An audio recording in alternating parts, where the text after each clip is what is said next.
Hello दोस्तों, welcome to my YouTube channel SSC A to Z. CGL 21 tier 3 marks out हो चुका है और आप लोगों को अपना मार्क्स पता चल चुका है। फाइनल टोटल मार्क्स कितने बन रहे हैं वो फिक्स हो चुकी है। अब इसमें कोई हेर फेर नहीं होने वाला है। तो अभी सबसे बड़ा कन्फ्यूजन ये चल रहा है बहुत लोगों के बीच में कि डबल लेना चाहिए कि 4600 ग्रेड पे लेना चाहिए। इसमें एक और कन्फ्यूजन ये चल रहा है डबल में डबल ऑडिट लेना चाहिए या डबल अकाउंट लेना चाहिए। तो आज के वीडियो का टॉपिक जो है वो है double account versus double audit. और ये जो भी इन्फॉर्मेशन मैं आपको दे रहा हूँ इसमें 15 मंथ्स मैं खुद डबल ऑडिट के रूप में काम कर चुका हूँ। काम करते वक्त मुझे बहुत सारे डबल से मिलने का मौका मिला। ऑफिस में सीनियर AO से मिला, DAG सर से भी मिला। तो उन लोगों से भी जो इनपुट मिले हैं वो भी मैं इसमें इंक्लूड कर रहा हूँ। डबल अकाउंट हमारे ही कैंपस में है, तो हमारे कैंपस में अकाउंट ऑफिस भी है। तो वहाँ भी मैं गया और वहाँ से डबल AO जो वहाँ पर थे, सीनियर AO थे वहाँ पे, उनसे मैंने बात की और सारे इन्फॉर्मेशन को आज मैं आपको कंपाइल करके आपके सामने रख रहा हूँ। तो स्टार्ट करते हैं आज का वीडियो।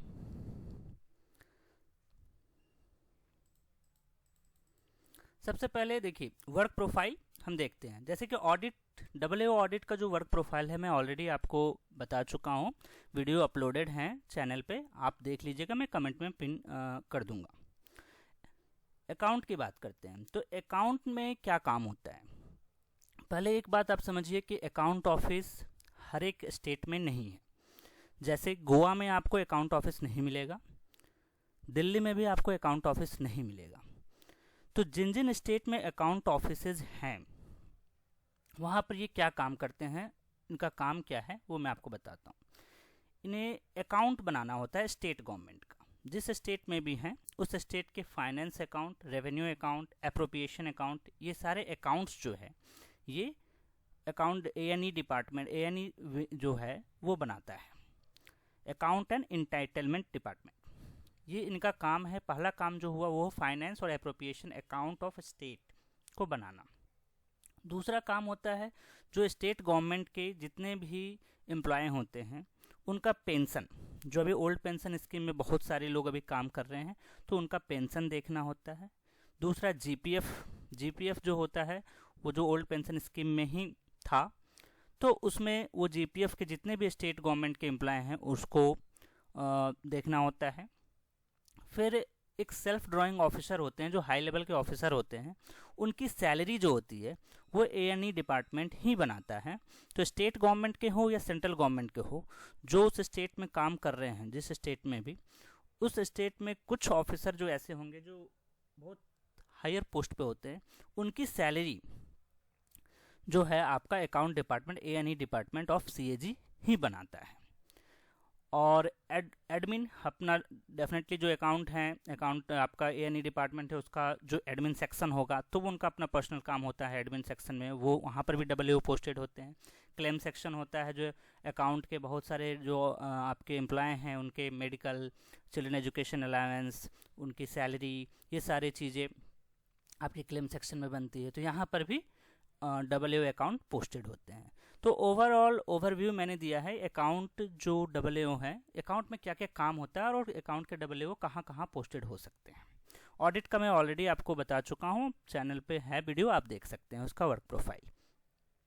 अकाउंट में ये आपकी बातें हो गई। ये अब दूसरे पॉइंट पे आते हैं, स्टार्टिंग सैलरी। डेफिनेटली इसमें कोई बड़ी बात बताने की नहीं है। डबल ऑडिट बने या डबल अकाउंट बने, दोनों में आपके 4800 ग्रेड पे है। आफ्टर 4 ईयर्स की बात करें तो दोनों में आफ्टर 4 ईयर्स आप लेवल 9 पे पहुंच जाएंगे, 5400 ग्रेड पे दोनों में है, इसमें कुछ डिफरेंस नहीं है। अगला पॉइंट आता है प्रमोशन। ये इंपॉर्टेंट पॉइंट है। आप देखिए ऑडिट में अगर आप जाते हैं तो आपका प्रमोशन डबल ऑडिट से सीनियर ऑडिट, देन आप DAG भी बनते हैं। और मैं अभी बता रहा हूँ आपको, बहुत सारे साउथ में अगर मैं बात करूँ स्टेट में मैंने देखा है कि सीनियर DAG पर भी लोग काम कर रहे हैं। अभी मेरे ऑफिस में ही एक मैम है, वो ऑडिटर पे ज्वाइन की थी और आज वो सीनियर DAG हैं। तो ये नहीं कह सकते हैं कि SAO पे रिटायर हो जाते हैं ऑडिट में या DAG पे नहीं, इवन सीनियर DAG भी लोग बन के रिटायर हो रहे हैं और वो अभी तो वर्किंग है, सीनियर DAG मैडम जो हैं। तो ऑडिट में प्रमोशन साउथ में तो अच्छा है, आप सीनियर डीएजी या डीएजी तक तो मिनिमम जाएंगे, आप सीनियर डीएजी भी बन सकते हैं। अकाउंट की बात करें तो अकाउंट में प्रमोशन बहुत ही ज़्यादा स्लो है, मोस्टली लोग एसएओ पे रिटायर हो रहे हैं। एसएओ सीनियर अकाउंट ऑफिसर पर आप रिटायर हो जाएंगे मोस्टली। अगर आप बहुत यंग एज में ज्वाइन कर रहे हैं या आप SC/ST कैटेगरी से बिलोंग करते हैं तो अलग बात है, आप डीएजी वहाँ भी बन सकते हैं, लेकिन इन जनरल अगर हम बात करें तो एसएओ सीनियर अकाउंट ऑफिसर पर रिटायरमेंट हो रही है अकाउंट में। टूरिंग की बात करते हैं। टूरिंग बहुत ही ज़्यादा एक ऑडिट में सबसे बड़ा इशू लोगों को यही है कि टूरिंग, तो इसके बारे में मैं थोड़ा डिटेल में बात करूँगा आज। टूरिंग, पहले आप समझिए कि टूरिंग कहाँ कहाँ है। पहली बात तो जैसे मान लीजिए आपकी दिल्ली में पोस्टिंग होती है या कोई बहुत ही छोटे स्टेट में पोस्टिंग होती है लाइक गोवा, तो टूरिंग ऑलमोस्ट आप दिल्ली में जहाँ भी जाओगे वापस आ जाओगे अपने घर, तो टूरिंग नील है ऑलमोस्ट आपकी दिल्ली में। अकाउंट की बात करते हैं, थोड़ा सा ऑडिट में और बात कर लेते हैं टूरिंग के बारे में। पहले आपके जो एलोकेशन होता है तो आपको सिविल मिल सकता है, कमर्शियल मिल सकता है। कमर्शियल मोस्टली जिनका कॉमर्स बैकग्राउंड होता है उन्हीं को मिलता है। आपको रेलवे मिल सकता है, आपको डिफेंस मिल सकता है। मोस्टली जो ज़्यादा टूरिंग है, अगर मैं सिविल की बात करें जिनका नॉन कॉमर्स बैकग्राउंड है उनके लिए, तो रेलवे में उतनी टूरिंग नहीं है। सिविल में अगर आप आते हैं, अगर आपको सिविल मिलती है तो उसमें भी दो चीज़ होता है, एक होता है आपका सिविल स्टेट ऑडिट, एक होता है civil central audit. Central audit जिसको पीडीए भी कहते हैं, उसमें पीडीए ऑफिस या सेंट्रल ऑडिट में आपको एक्साइज और आईटी इनकम टैक्स इनके ऑफिसर्स के ऑडिट करने होते हैं। तो अगर आपको रेलवे मिला तो वहाँ ऑडिट आपको टूरिंग नहीं होगी ज़्यादा। अगर आपको इन्वायरमेंट मिला तो वहाँ भी टूरिंग कम है। अगर आपको सिविल मिलता है और सिविल में भी अगर आपको सेंट्रल ऑडिट मिला तो आपको वहाँ पर भी टूरिंग नहीं है। टूरिंग होगी आपकी, लेकिन उसी जैसे मान लीजिए कि आप जो भी स्टेट कैपिटल में होंगे, मोस्टली ऑफिसेज जो हैं वो आपके स्टेट कैपिटल जहाँ पर आप पोस्टेड होंगे, इनकम टैक्स और जीएसटी के वहीं पर होते हैं, स्टेट कैपिटल में ही होते हैं। तो आपको बहुत कम टूरिंग होगी वहाँ पर, आप उसी कैपिटल में ही रहोगे, उसी कैपिटल में आप जाओगे, उनके ऑडिट करोगे और वापस आ जाओगे घर। लेकिन अगर आपको स्टेट ऑडिट मिल जाता है सिविल में तो यहाँ पे प्रॉब्लम होती है, यहाँ पर टूरिंग हेवी टूरिंग है। स्टेट ऑडिट में आपको हेवी टूरिंग मिलेगी, लेकिन यहाँ पर भी अगर आपको हेडक्वार्टर पोस्टिंग मिल गई तो वहाँ पर आप टूरिंग से बच सकते हैं। लेकिन इशू ये है कि हेडक्वार्टर पोस्टिंग 20% लोगों को, जो CGL का CAG का मैनुअल है वो कहता है कि 20% ही AAO हेडक्वार्टर में रहेंगे, 80% फील्ड पर रहेंगे, लेकिन एग्जैक्ट ये रेशियो मेंटेन नहीं रहता है। साउथ में अगर मैं बात करूँ तो 30% लगभग हेडक्वार्टर में पोस्टेड है, 70% फील्ड में पोस्टेड है। कुछ आप स्टेट जाएंगे नॉर्थ में तो वहाँ पर तो ये रेशियो और ट्विक करता है। बहुत जगह 40% लोग हेडक्वार्टर में है, 60% ही फील्ड पे हैं। तो ये रेशियो यहाँ पर डिफाइन होता है। तो इस हिसाब से अगर आप देखते हैं टूरिंग, तो आपको अगर सिविल मिला और उसमें भी आपको स्टेट ऑडिट मिला तो आपको टूरिंग करनी पड़ेगी। और टूरिंग कितना होता है तो देखिए, आप मंथ में सैटरडे संडे तो छुट्टी है। कुछ स्टेट हैं जहाँ पर जो स्टेट गवर्नमेंट का रूल है जहाँ पर कि सैटरडे वर्किंग है तो वहाँ पर आपको सैटरडे भी जाना पड़ेगा। Otherwise normally most of the state में आपको सैटरडे संडे छुट्टी है। तो सैटरडे संडे तो 8 दिन तो आपको ऐसे हो गए। एक दिन आपको हेडक्वार्टर कंपलसरी बुलाया जाता है। तो आउट ऑफ 30 डेज आप देखेंगे तो 9 दिन तो आप पक्के से आप अपने फैमिली के साथ बिता सकते हैं। साथ ही साथ जो ऑडिट होता है उसके बाद रिपोर्ट फाइनलाइजेशन के लिए भी आपको हेडक्वार्टर में रुकना पड़ता है। तो मेरे हिसाब से अगर आप बात करें तो मंथ में आप 12 से 13 दिन तो आप हेडक्वार्टर में रहेंगे। साथ ही साथ अगर आप परफॉर्मेंस ऑडिट में जाते हैं जो बहुत ही लेंदी होता है, 3-3 मंथ की परफॉर्मेंस ऑडिट होती है, तो आप वीकेंड में तो अपने घर आ रहे हो, मंथ में हर एक दिन तो आना ही आना है। और जब आपका मंथ में एक दिन आपको हेडक्वार्टर जाना ही जाना है। और जब आपका परफॉर्मेंस ऑडिट कंप्लीट हो जाता है तो आपको लगभग 2 मंथ हेडक्वार्टर में आप बैठते हो और उसको रिपोर्ट को कंपाइल करते हो, क्योंकि परफॉर्मेंस ऑडिट बहुत लेंदी होता है। तो सारा काम जो होता है आपका और ऑडिट रिपोर्ट बनाने का या कंपाइलेशन करना, जो भी इंफॉर्मेशन आप लेके आए हैं उसको कंपाइल करने के लिए, तो अच्छा खासा टाइम मिलता है। तो इस तरह से अगर आप देखें तो आप वहाँ पर 2 महीना लगातार हेडक्वार्टर में पोस्टेड रहोगे। साथ ही साथ ये भी होता है कि बहुत बार आपका ऑडिट जो है वो कैपिटल सिटी में ही है, स्टेट गवर्नमेंट के ऑफिसेज आपके कैपिटल सिटी में भी हैं, तो आपको वहाँ भी ऑडिट मिल गया। तो ओवरऑल अगर आप मिला के देखें तो 1 ईयर में मुझे लगता है कि 6 to 8 मंथ्स आप बाहर रहोगे और बचे हुए टाइम आप हेडक्वार्टर में ही आप पोस्टेड तो नहीं होते, हेडक्वार्टर में ही रहोगे, आप हेडक्वार्टर में ही रिपोर्ट कंपाइलेशन और ये सारे काम करोगे, या आपको कैपिटल सिटी में ही ऑडिट मिल गया। तो ये है टूरिंग का ओवरऑल सिनारियो। तो ऐसा नहीं है कि आपको हर एक विंग में आपको टूरिंग ही मिलेगा, तो ये चीज़ आप ध्यान रखें। जहाँ तक अकाउंट की बात है तो अकाउंट में टूरिंग ऑलमोस्ट नील है। जैसे लोगों को, अधिकतर लोगों को पता होगा कि टूरिंग तो है ही नहीं, इसमें ऑलमोस्ट नील का क्या मतलब है। तो जो ट्रेजरीज होते हैं इसका इंस्पेक्शन, इनका ऑडिट जो है वो अकाउंट ऑफिस ही करता है। जो स्टेट गवर्नमेंट के ट्रेजरी होते हैं, जहाँ से जो सैलरी डिसबर्स होती है स्टेट गवर्नमेंट के एम्प्लॉय को, तो उनका इंस्पेक्शन होता है, उनका ऑडिट जो होता है वो अकाउंट ऑफिस करता है। तो इसके लिए कुछ लोग होते हैं, वो लगभग 2 मंथ से ज़्यादा इनका ऑडिट नहीं होता है साल में, और ये सब लोग नहीं जाते हैं। बहुत ही चुनिंदे लोग होते हैं जो, जिनसे पूछा भी जाता है कि आप जाना चाहते हो या नहीं। अधिकतर लोग तो बहुत ज़्यादा ईगर होते हैं इस ऑडिट में जाने के लिए, अकाउंट में जो ट्रेजरी ऑफिस का ऑडिट होता है। तो यहाँ पर अगर आप नहीं चाहते हो तो आपको तो कोई नहीं भेजने वाला, अगर आप चाहते हो तो भी हो सके आपको ना भेजा जाए अकाउंट ऑफिस में। तो टूरिंग तो ये नहीं के बराबर है अकाउंट में। पर्क्स की बात करें तो डेफिनेटली आपका ऑडिट का जो काम है CAG ऑफिस, तो इसके जितने भी पर्क्स रिलेटेड हैं वो टूरिंग से ही रिलेटेड है। अगर आप टूरिंग पे जाते हो तो आपको TADA मिलता है, आपको वहाँ पर पावर है, आपका वैरायटी ऑफ वर्क है। तो ये सारी चीज़ें जो भी हैं वो ऑडिट में, पर्क्स जो रिलेटेड हैं वो आपको ऑडिट में ही मिलेंगे। अकाउंट में रूटीन वर्क है, आपका सिंपल सा जो काम है वही रिपीट होते रहना है। तो इसमें कोई डाइवर्सिटी ज़्यादा नहीं है अकाउंट में, ऑडिट में बहुत ज़्यादा है। तो जो पर्क्स जैसे सोशल रिस्पेक्ट की बात कर ले, पावर की बात कर ले, तो ये सारी चीज़ें, प्रमोशन भी आपको मैंने बताया कि ऑडिट में ज़्यादा बेटर है अकाउंट के कंपैरिजन में। तो ये सारी चीज़ें पर्क्स आपको ऑडिट में ज़्यादा मिलेंगे। अकाउंट में एक नॉर्मल ऑफिस है, 9 to 5 आप जाओगे, काम करोगे। हाँ, एक चीज़ और मैं बताऊँगा अकाउंट में वर्कलोड के बारे में। अकाउंट में वर्कलोड देखिए, हर एक अकाउंट में आपको अलग अलग विंग है। जैसे मैंने आपको बताया कि एक फाइनेंशियल एप्रोप्रिएशन अकाउंट बनाने का विंग है, एक पेंशन का विंग है, एक GPF का विंग है। तो इस विंग में एक कंट्रोलिंग सेक्शन है, हर एक विंग का एक कंट्रोलिंग सेक्शन होता है, और उस कंट्रोलिंग सेक्शन में भी एक WO बैठता है, एक या 2 WO बैठते हैं। तो अगर आपका पोस्टिंग कंट्रोलिंग सेक्शन में हो जाता है तो वहाँ वर्कलोड होता है, वहाँ पर वर्कलोड होगा। और अगर नॉर्मल सेक्शन में है तो वर्कलोड एवरेज है।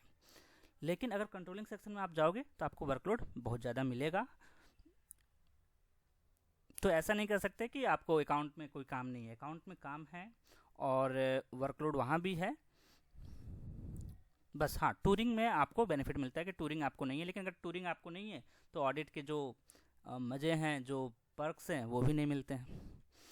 खैर, नेक्स्ट पॉइंट है फॉरेन पोस्टिंग की। देखिए, ऑडिट में अगर आप जाते हो तो ऑडिट में आपको फॉरेन पोस्टिंग का भी अपॉर्चुनिटीज़ हैं, जबकि अकाउंट में ऐसा नहीं है। जैसे कि UN ऑडिट होता है, यूनाइटेड नेशन का ऑडिट होता है, एम्बेसी ऑडिट है। तो ये चीज़ें जो हैं आपको ऑडिट करने के लिए भेजा जाता है, UN ऑडिट, एम्बेसी ऑडिट। तो अगर आपके APR, जो आपके एनुअल परफॉर्मेंस असेसमेंट रिपोर्ट होती है, अगर आपकी अच्छी है, आप टाइम पे आपका जो APR अच्छा है, आपने टाइम पे सारे एग्ज़ाम क्लियर किए, SAS क्लियर कर रहे हैं, RAE क्लियर कर रहे हैं, CPD का एग्ज़ाम होता है, ये सब क्लियर कर रहे हैं, नॉलेज है आपको, तो अगर आपको इन सारी चीज़ों की नॉलेज हो जाती है तो आपको फॉरेन पोस्टिंग का भी मौका मिलता है। ये चीज़ आपको केवल ऑडिट में मिलेगा, अकाउंट में नहीं मिलेगा। अब बात करते हैं थोड़ा सा CGL 21 के वैकेंसीज़ के बारे में। तो CGL 21 के जो वैकेंसीज़ है, आप एक चीज़ समझिएगा कि ऑडिट में दिल्ली में भी वैकेंसी आपको आएगी, लेकिन अकाउंट में जो है दिल्ली में ऑफिस ही नहीं है, तो दिल्ली में आपको वैकेंसी नहीं मिलेगी। अगर हम आपको सैंक्शन स्ट्रेंथ दिखा देता हूँ कि अकाउंट में सैंक्शन स्ट्रेंथ कहाँ कहाँ कितना है। हाँ ये देखिए, तो इसमें अगर आप देखिए असिस्टेंट अकाउंट ऑफिसर लिखा हुआ है, यहाँ पर ये सारे स्टेट्स हैं, और इस स्टेट्स में आप देखिएगा आपको दिल्ली नहीं मिलेगा, गोवा नहीं मिलेगा, और हो सकता है और कुछ भी स्टेट्स हो जो ना मिले आपको। तो ये सारे स्टेट्स में कितना सैंक्शनड स्ट्रेंथ है ये मैं आपको बता रहा हूँ। ये वैकेंसी नहीं है, ये सैंक्शनड स्ट्रेंथ है। वैकेंसी आपको कोई नहीं बता सकता है, इसका इन्फॉर्मेशन किसी के पास नहीं होता है। तो आपको ये डायरेक्ट जब आपको एलोकेशन होगा उसी वक्त आपको एग्जैक्ट वैकेंसी पता चलेगी। तो लेकिन आप सैंक्शन स्ट्रेंथ से आइडिया लगा सकते हैं कि वैकेंसी कहाँ हो सकती है। देखिए नॉर्थ में वैकेंसी, जैसे मैंने मेरे जो दोस्त हैं जहाँ जहाँ वहाँ मैंने पता किया, तो बिहार में वैकेंसी ऑलमोस्ट नील बताया जा रहा है। आपका गुजरात में कुछ वैकेंसीज हैं, आपका जम्मू कश्मीर में भी कुछ वैकेंसीज हैं, केरला में मैंने बात तो नहीं की, लेकिन देखिए सैंक्शन स्ट्रेंथ अगर आप देखेंगे तो 229 है, तो यहाँ वैकेंसीज होने के चांसेस ज़्यादा हैं। यूपी में भी अगर बात करते हैं तो देखिए सैंक्शन स्ट्रेंथ तो बहुत ज़्यादा है, लेकिन यूपी में जहाँ तक मुझे पता चला है वहाँ पर भी ज़्यादा वैकेंसीज, बहुत मिनिमल वैकेंसीज होंगी अगर होंगी तो। वेस्ट बंगाल में वैकेंसीज आपका 131 दिखा रहा है, यहाँ भी जो मैंने पता किया है यहाँ पर आपको अकाउंट में वैकेंसीज बताया जा रहा है कि बहुत लोग एडहॉक पे बैठे हुए हैं, और यहाँ पर भी वैकेंसीज बहुत कम ही है। तो ओवरऑल जो मुझे अभी तक इन्फॉर्मेशन मिली है उसके हिसाब से केरला में वैकेंसीज होने का चांस है। आपका गुजरात में वैकेंसीज हैं, केरला, गुजरात, महाराष्ट्र में भी वैकेंसीज हैं। केरला, गुजरात, महाराष्ट्र, ये तीन में कंफर्म हो के वैकेंसीज हैं, और आपका गुजरात में भी वैकेंसीज है। तो ये चीज़ नॉर्थ ईस्ट में भी कुछ वैकेंसीज मुझे पता चली है कि नॉर्थ ईस्ट में भी वैकेंसीज है। तो ये मेनली देखिए वैकेंसीज एग्जैक्ट कहाँ कितना है ये तो किसी को नहीं पता, लेकिन यहाँ वैकेंसीज पक्की है। बिहार, यूपी में वैकेंसीज बहुत कम है। दिल्ली और गोवा में तो वैकेंसीज होती ही नहीं, ऑफिस ही नहीं है, तो वहाँ को वैकेंसी का सवाल ही नहीं उठता है। आपको आप चाहेंगे तो यहाँ पर ये चीज़ देख सकते हैं, ये सारे देखिए ये CAG का वेबसाइट है, आपको वेबसाइट पे सारी चीज़ें पता चल जाएंगी कि कौन कौन से स्टेट में अकाउंट ऑफिसेज अवेलेबल हैं।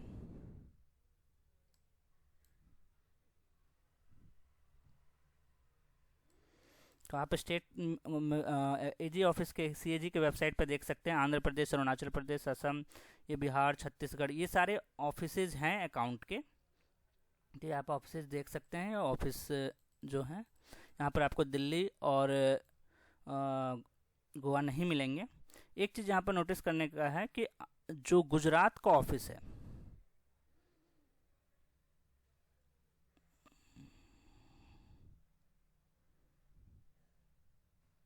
गुजरात का जो ऑफिस है वो अहमदाबाद में नहीं है, गुजरात का ऑफिस अहमदाबाद के बदले राजकोट में है। तो ये चीज़ आप ध्यान रखिएगा कि गुजरात अगर आप प्रेफरेंस में डालने जा रहे होंगे तो ये सोच के ना डालें कि आपको अहमदाबाद मिलने वाला है, वहाँ पर आपको राजकोट जाना पड़ेगा। ये चीज़ मैं आपको एक स्पेसिफाई करना चाह रहा था। तो मुझे लगता है कि मैंने सारी चीज़ें कवर कर ली है। माय पर्सनल ओपिनियन की अगर मैं बात करूं तो देखिए डेफिनेटली आपने देखा कि ऑडिट में बहुत सारे बेनिफिट्स हैं, और प्रमोशन अच्छा है, पर्क्स भी अच्छे हैं, फॉरेन पोस्टिंग का भी चांसेस है। तो सारी चीज़ें आपको ज़्यादा बेटर लिखेंगी ऑडिट में। लेकिन एक बहुत बड़ा पॉइंट है टूरिंग रिलेटेड। अगर आप टूरिंग को हेट करते हो एकदम कि भाई कुछ भी हो जाए मैं टूरिंग तो मैं नहीं कर पाऊँगा, ये चीज़ें नहीं हो पाएगी मेरे से, तो आप ऑडिट ना लें, तब आप अकाउंट में आएँ। अगर आप टूरिंग को मैनेज कर सकते हो, जैसे मैंने आपको बताया कि बहुत सारे अपॉर्चुनिटीज़ हैं, आप इवन ऑडिट में रहने के बावजूद भी मौका है कि आपको हो सके PDS सेंटर मिल जाए, हो सकता है आपको हेडक्वार्टर पोस्टिंग मिल जाए, हो सकता है कि इवन आपको स्टेट ऑडिट मिल गया सिविल में, तो आप ट्रांसफ़र के लिए अप्लाई कर सकते हैं और आपको स्टेट ऑडिट से PDS सेंटर में डाला जाता है। इसमें कोई बहुत बड़ी बात नहीं है। अगर वैकेंसीज रहती हैं तो आपको ये ऑफिस के अंदर इसमें CAG जाने की भी ज़रूरत नहीं है, आपका ऑफिस ही इंटरनल ट्रांसफ़र करता है। इवन मैंने सुना क्या ये सच्चाई है कि 5 साल या 7 साल के बाद आपका विंग भी चेंज होता है, आपके ऑफिस चेंज होती हैं। ऑडिट 1 है, यानी स्टेट ऑडिट से आपको सेंट्रल ऑडिट में डाला जाता है। तो अगर आप वहाँ रिक्वेस्ट करते हो तो ये चीज़ें आप टूरिंग अवॉइड कर सकते हो। लेकिन गर्ल्स के लिए भी, जैसे आप नॉर्थ में अगर बात करें तो गर्ल्स के लिए बहुत ज़्यादा उनको टूरिंग पर नहीं भेजा जाता है, उनसे पूछा जाता है, अगर उनका इंटरेस्ट होता है तभी भेजा जाता है। साउथ में गर्ल्स को भी भेजा जाता है और यहाँ पर जाना पड़ता है मोस्टली। तो एक्चुअली देखिए ये सारी चीज़ें डिपेंड करती है आपके पीएजी पे। अगर जो पीएजी और एजी हैं, अगर उन्हें बोला कि नहीं गर्ल्स को भी जाना है तो जाना पड़ेगा। जैसे कि अभी तक मेरे ऑफिस में गर्ल्स जा रही थी। तो ये डिपेंड करता है पीएजी और एजी पे। तो ये चीज़ें हैं टूरिंग से रिलेटेड। तो अगर आप टूरिंग को हेट करते हो एग्जैक्टली पूरा कि नहीं भाई मुझे कुछ भी हो जाए, मुझे टूरिंग मेरे से नहीं हो पाएगा, तो आप ऑडिट ना लें, तब आप अकाउंट में जा सकते हैं। लेकिन अगर टूरिंग को आप मैनेज कर सकते हैं तो आप डेफिनेटली ऑडिट में जा सकते हैं, क्योंकि ऑडिट डेफिनेटली आप किसी से भी आप एडवाइस लीजिए। मैंने अपने सीनियर ऑडिट ऑफिसर से भी पूछा, इवन सीनियर अकाउंट ऑफिसर जो आपके अकाउंट सेक्शन के हैं वहाँ भी जाके पूछा। दोनों का एक ही पॉइंट आया कि आप ऑडिट लो, क्योंकि आप यंग हो, आप अभी आपके पास पूरा कैरियर बनाने का मौका है। तो इस सेंस से अगर आप देखेंगे तो आपको ऑडिट ही बेटर लगेगा, ऑडिट ही सब लोग बेटर बोल रहे हैं। तो आई थिंक मैंने सारे पॉइंट्स कवर कर लिए हैं।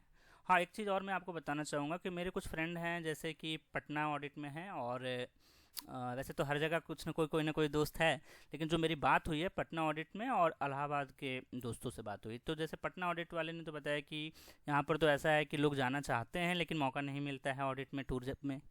और इलाहाबाद ऑडिट में उन्होंने बताया कि ऐसा है कि हर एक क्वार्टर में, जैसे कि जो भी ऑडिट प्लान होता है वो क्वार्टरली बेसिस पे बनता है।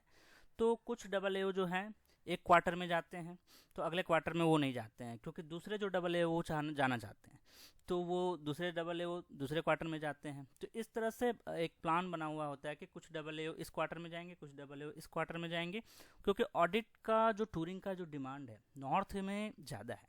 साउथ में definitely most of the people नहीं जाना चाहते हैं ऑडिट में, लेकिन यहाँ पे मजबूरी है, आपको जाना पड़ता है। तो मुझे लगता है कि सारे पॉइंट्स मैंने कवर कर दिए हैं। और कोई भी बात हो, देखिए कोई भी अगर आपको लगता है कि आपको डाउट है, यार ऐसा लगता है कि नहीं मैंने कुछ गलत बात बताई है, ये चीज़ ऐसा नहीं है, तो आप कमेंट कीजिए, मैं फैक्ट्स के साथ आपको जवाब दूंगा, वहाँ पे आपको रिप्लाई दूंगा उस चीज़ का। तो इसमें जो भी इन्फॉर्मेशन है वो फैक्चुअल इन्फॉर्मेशन है, कोई बनी बनाई बातें नहीं है। तो आप इस वीडियो से मुझे लगता है आपको बेनिफिट होगा, कुछ ना कुछ तो ज़रूर बेनिफिट होगा कि ऑडिट लेना चाहिए या अकाउंट लेना चाहिए। तो okay, thank you very much.